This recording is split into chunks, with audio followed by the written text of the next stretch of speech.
The secret to medieval bread's longevity comes down to one thing: water. Or rather, the lack of it. Bacteria, mold, and fungus all need one thing to survive: moisture. Remove the moisture, and you remove their ability to grow. This isn't rocket science. Humans have understood this for thousands of years. Every ancient culture on Earth dried their food for storage. Dried meat became jerky. Dried fish became stockfish. Dried grapes became raisins. And dried bread became hardtack. Medieval bakers understood that if you bake bread long enough and hot enough, you drive out the moisture. Get the water content below 10%, and you've created something that will outlast you. Hardtack typically had 3 to 5% water content. For reference, modern bread has 35 to 40% water content. At 35% moisture, you're not storing food. You're creating a perfect breeding ground for mold. The mold spores are already there. They're in the air, in your kitchen, everywhere. They're just waiting for moisture and nutrients to activate. Modern bread gives them everything they need. It's warm, moist, and packed with simple sugars from the refined flour. A single mold spore can produce a visible colony in 24 to 48 hours when conditions are right. And modern bread creates those perfect conditions. But here's the paradox. Modern bread companies add preservatives specifically to prevent mold. Calcium propionate, potassium sorbate, sorbic acid, all of these chemicals are designed to inhibit mold growth. So why does medieval bread with zero preservatives last longer than modern bread with 6 different anti-mold chemicals? Because medieval bakers removed the moisture. Modern bread makers are trying to fight biology with chemistry while keeping the moisture that enables mold in the first place. They're keeping the problem and adding chemicals to fight the symptoms. Medieval bakers eliminated the problem entirely. But survival isn't just about preventing mold. It's about calories, energy, the ability to keep a human body functioning when there's nothing else to eat. In 1588, when the Spanish Armada sailed against England, each sailor was rationed 1 pound of hardtack biscuits per day. That single pound provided approximately 1,400 to 1,600 calories. Those Spanish sailors weren't sitting around. They were climbing rigging in storms, hauling cannons, fighting battles. They needed serious energy, and hardtack, made from nothing but flour and water, provided it. But here's what's crucial. It wasn't just about calories. It was about caloric density and stability. Because hardtack was so dry and dense, you could pack twice the calories into half the space. A ship could carry enough hardtack to feed 500 men for 6 months in the same storage space that modern bread would need to feed them for 3 weeks. And that's assuming the modern bread didn't mold and become toxic within the first week. The Vikings understood this. When they sailed to Iceland, Greenland, and eventually North America around the year 1000 AD, they brought flatbread, a dense, unleavened bread, baked until completely dry. These voyages took weeks or months. No refrigeration, no resupply, just dried bread, dried fish, and the ocean. Archaeologists have found Viking flatbread in burial sites dating back over 1,000 years. Still intact, still recognizable as bread. Your sandwich from this morning will be fuzzy green toxic waste by next week. But here's where it gets interesting. Medieval bread wasn't just surviving longer, it was preserving nutrition better. In 2019, researchers analyzed grain samples from a medieval ship that sank in 1495. The grain had been underwater for over 500 years. When they tested it, they found that many of the nutrients were still intact. Vitamin E levels had degraded, yes, but the protein structure, the minerals, the fiber, all still present and stable. Here's the science. Nutrients degrade through oxidation. Oxygen reacts with vitamins, fats, and proteins, breaking them down. The main factors that accelerate this are heat, light, moisture, and time. Medieval bread minimized all of these. First, they stored bread in cool, dark places. Stone cellars maintained constant low temperatures without electricity. No light meant no photodegradation of vitamins. Second, the bread was completely dry.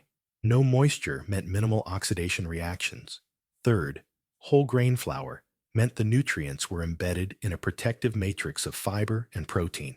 When you mill whole grain into flour, but keep all three parts of the kernel together, bran, germ, endosperm, you create natural protection. The fats and vitamins in the germ are surrounded by the protein in the endosperm and the fiber in the bran. It's like nature's own preservative system. Modern bread removes the bran and germ. Why? Because they contain oils that go rancid.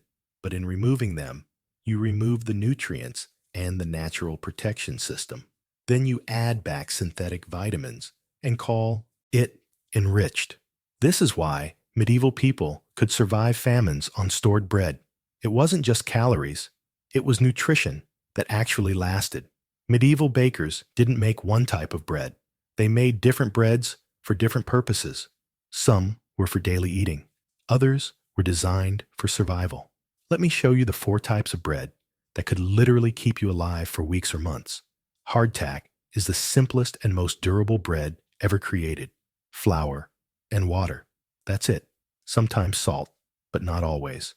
The dough is rolled flat, about half an inch thick, scored with holes to let steam escape, then baked at high heat until completely dry, then baked again.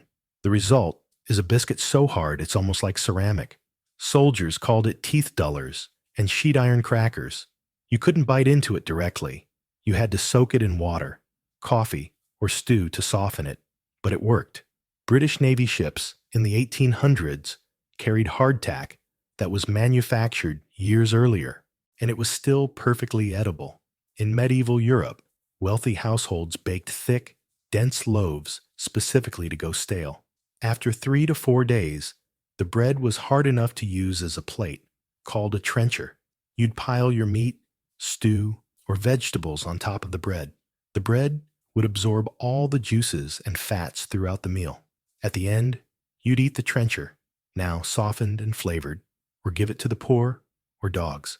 The key was density. Trencher bread was made with minimal water and baked into thick slabs, 2 to 3 inches thick. This created a bread that would take days to go stale and could last weeks if stored properly. The advantage? It was edible fresh, functional when stale, and could be stored for weeks as backup food. Ship's biscuit was hardtack's more refined cousin. Same basic formula: flour, water, minimal salt, but baked in specific dimensions for efficient storage. Royal Navy regulations from 1758 specified that ship's biscuit must be 4 inches in diameter, half an inch thick, and weigh exactly 4 ounces. Why so specific? Because every ship had standardized storage barrels. The biscuits had to stack perfectly with no wasted space. A single barrel could hold 450 biscuits, enough to feed one sailor for 112 days at the rationed amount. And those biscuits were expected to last for the entire voyage, 6 months, 9 months, sometimes longer. In 1820, the whaling ship Essex was sunk by a sperm whale in the Pacific Ocean. The survivors spent 90 days in small boats with limited supplies. Their primary food, ship's biscuit, that had been in the ship's stores for over a year before the voyage even began. Some of them survived. The bread was still keeping people alive after 18+ months of storage. Maslin bread was the peasant survival strategy. Instead of pure wheat, they mixed whatever grains they had: wheat, rye, barley, sometimes oats or peas. This wasn't just about using up what was available. It was smart nutrition. Wheat is high in gluten, which makes light bread. Rye is high in fiber and minerals. Barley adds protein. Oats add healthy fats. By mixing them, peasants created a more nutritionally complete bread. And here's the survival part. Maslin bread, made with this mixture of grains and baked into dense loaves, would last for weeks.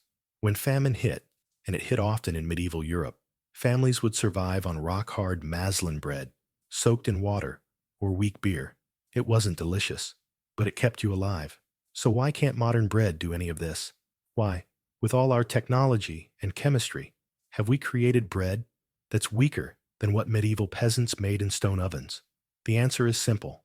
We optimized for the wrong things. Modern bread companies optimize for softness because consumers think soft equals fresh. They optimize for uniform appearance because people buy with their eyes. They optimize for shipping efficiency because centralized factories are cheaper than local bakeries. They don't optimize for nutrition, longevity, or actually keeping you alive. So instead of removing moisture like medieval bakers did, they add chemicals to fight the mold that the moisture enables. Calcium propionate inhibits mold growth, but does nothing about the structural weakness of high moisture bread. The result? Bread that technically lasts a week, but can't survive real storage conditions. Drop it too hard, and it turns to mush. Leave it in a hot car, and it becomes a bacterial breeding ground. Get it slightly wet, and it's instant mold city. Medieval bread needed no packaging, no refrigeration, no chemicals. It survived because it was built to survive. Modern bread needs plastic wrapping, preservatives, and temperature control, and it still fails. Here's the good news. You can make survival bread today, right now, in your kitchen. Let me give you the actual formula. So why can't modern bread do any of this? Why, with all our technology and chemistry, have we created bread that's weaker than what medieval peasants made in stone ovens? The answer is simple. We optimized for the wrong things. Modern bread companies optimize for softness because consumers think soft equals fresh. They optimize for uniform appearance because people buy with their eyes. They optimize for shipping efficiency because centralized factories are cheaper than local bakeries. They don't optimize for nutrition, longevity, or actually keeping you alive.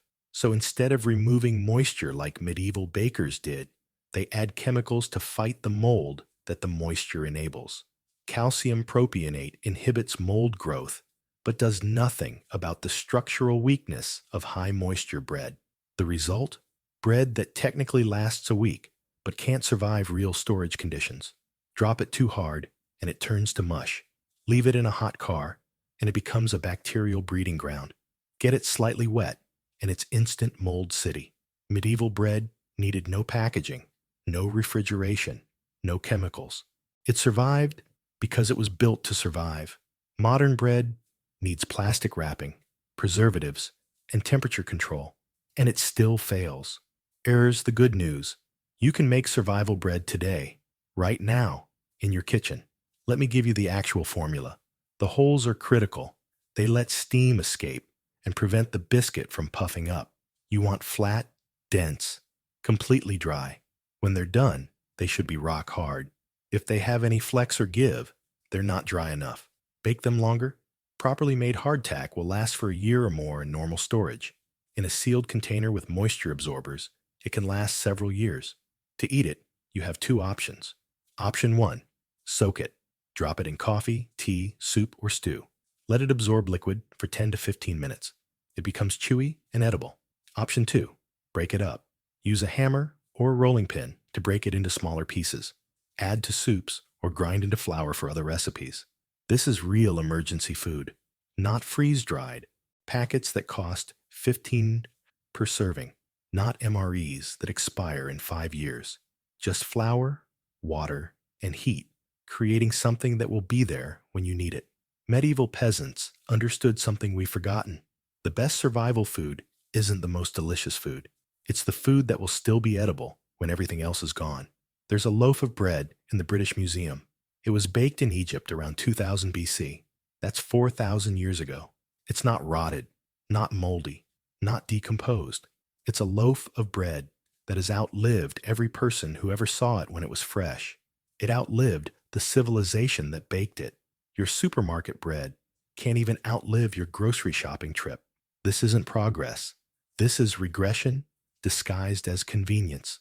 The medieval baker created food that could keep a family alive through winter, through famine, through siege.